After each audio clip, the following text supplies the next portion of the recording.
Yo, yo, yo, guys, it's your girl Sophia, aka Sophie, back on Sophia's Football Talk. I missed y'all, I know. I wasn't able to do a watch along for the Manchester United versus Sheriff game, but your girl was working tonight and we had like a big Halloween event for the kids at work, so had to work like an hour, ended up being an hour and a half, but I was watching at least I missed the first 7 minutes of the game, but the rest of the first half I was able to watch actually on my phone on the way home in the train or the subway, I should say. So did get to see, you know, a lot of it. The most important thing is that I was able to see the goals. We did score 3 goals. The first goal came more so later in the first half before halftime. We had a wonderful set piece corner, okay? We usually don't score those. A header by Diogo Dalot, which has been a very good form, been probably, arguably, in my opinion, the most improved player so far, probably under Ten Hag, I can say. So that's very good. Um, and then the second goal, we had like, the substitutions making it. That was the second half. Luke Shaw with a wonderful delivery and having yet another header by this time we had Marcus Rashford, which so far has now 6 goals overall in all comps, 3 goals just in the Europa League. So you know what?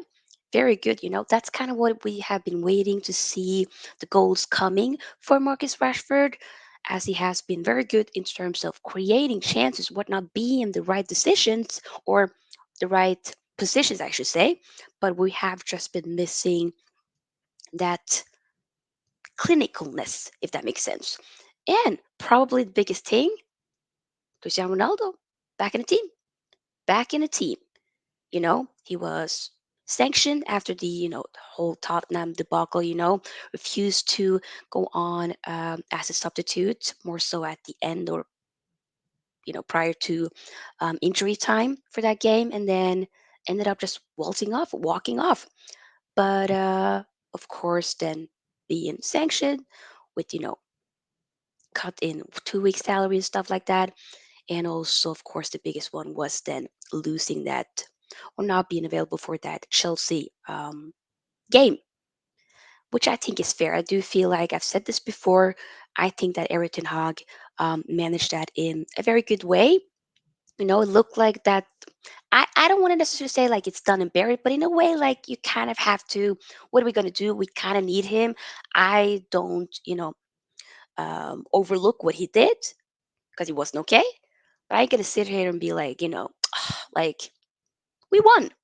And he did get that third goal. He had a lot of chances. He had two really big ones. I think it might have been um, early on in the second half, potentially, maybe some in the first half, which he definitely should have nicked in. If we had Ronaldo a few years ago, probably most likely would have gotten it over the net. They, we have to be honest. Yes, the age has gotten to him. Being 37 years old in what, less than 4 months, like almost 3 months, he's going to be 38. His birthday is in February. My birthday is also in February, 5 days after him, actually.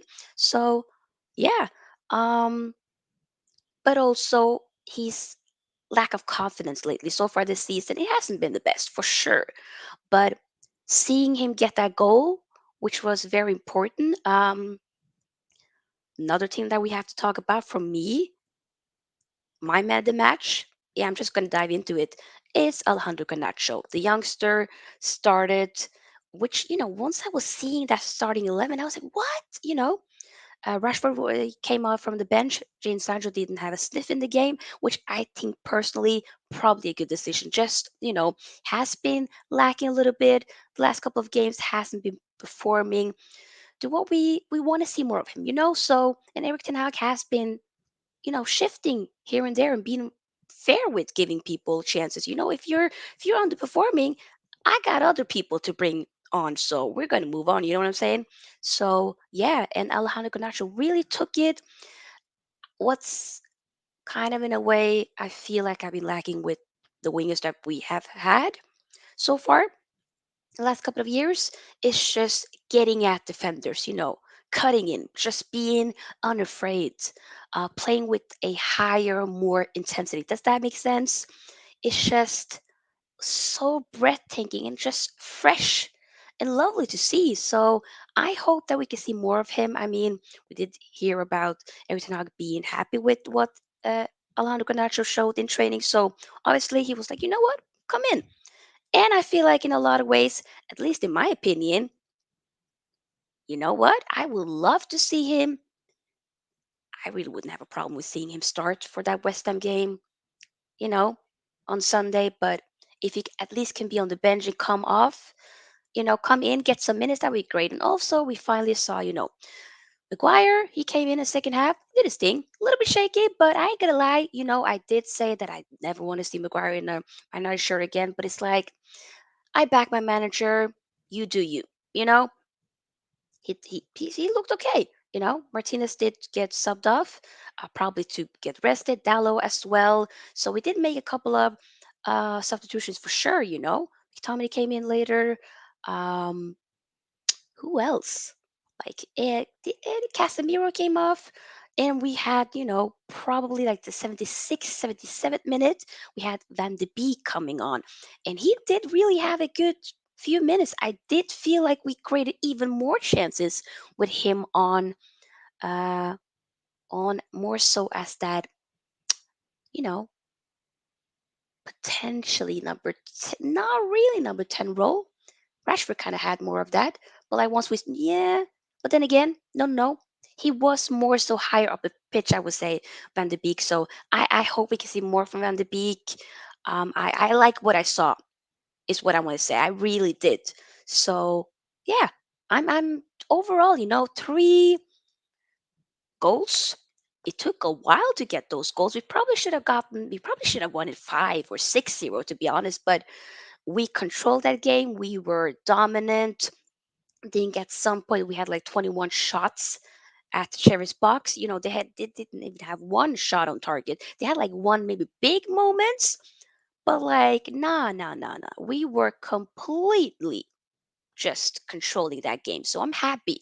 And Sheriff really tried to have like that low block. It was very difficult to try to break it up. And I do feel sometimes United, especially more so in maybe the first half or the beginning of second half, I did feel like we were quite wasteful.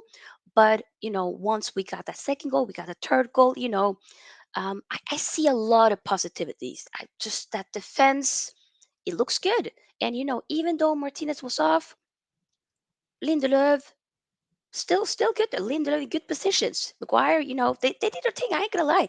They didn't have really much to do in that game. So yeah, I'm super proud of all of them. And it's been so long, where I've just been like kind of excited to see Man United play.